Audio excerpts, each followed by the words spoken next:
Disney and dinosaurs, a combo that tends to have mixed results. Dinosaur has its fans, but is generally seen as mediocre by the larger public, and The Good Dinosaur is probably the least liked Pixar movie. Not most hated, but I've noticed that it definitely seems to be the Pixar movie that has the least amount of fans.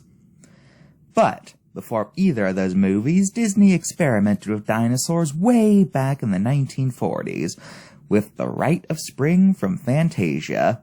This segment, set to the titular song, Rite of Spring by Igor Stravinsky, details the origins of life in the universe, from Earth's creation to the extinction of the dinosaurs.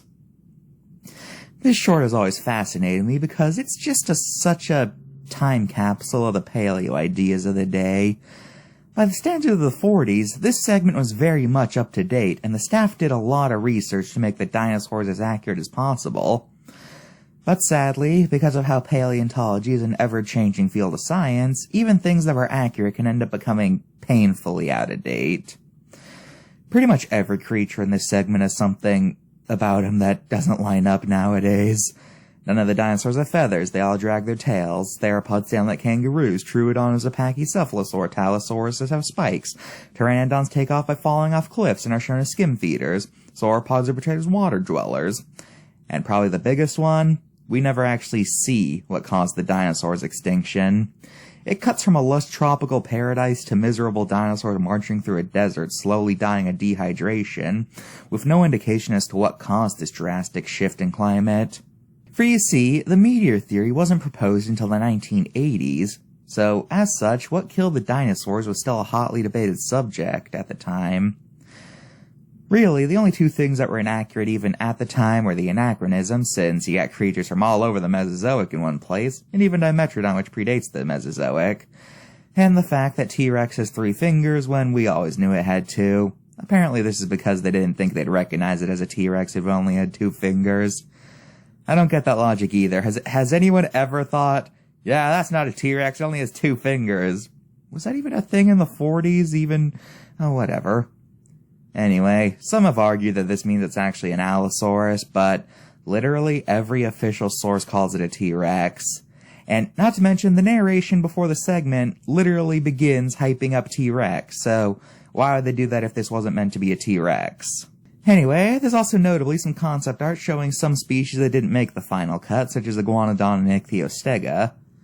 And speaking of scrapped concepts, this short was originally supposed to continue past the extinction into the age of mammals, and it was going to conclude with man's discovery of fire during the Ice Age.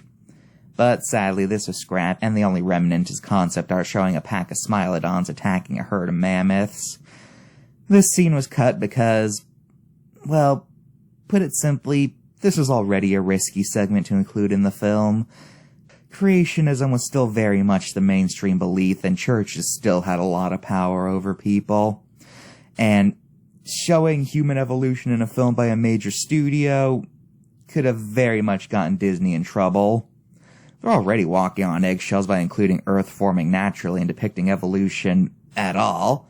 Not to mention, there's literally a segment in this film featuring, say, Chernabog.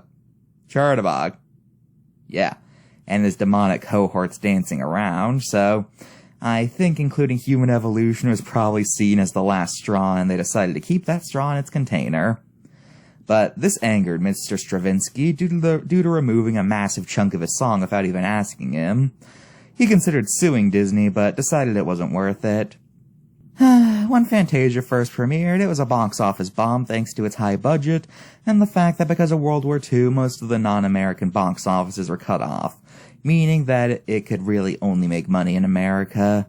But it did end up becoming profitable later on thanks to re-releases, especially in the 60s when it was marketed to a certain demographic that was gaining popularity at the time that has a love for a certain plant, if you catch my drift. Well, that's the story of the Rite of Spring, and it's dinosaurs that used to be accurate but are now time capsules demonstrating when this movie was made.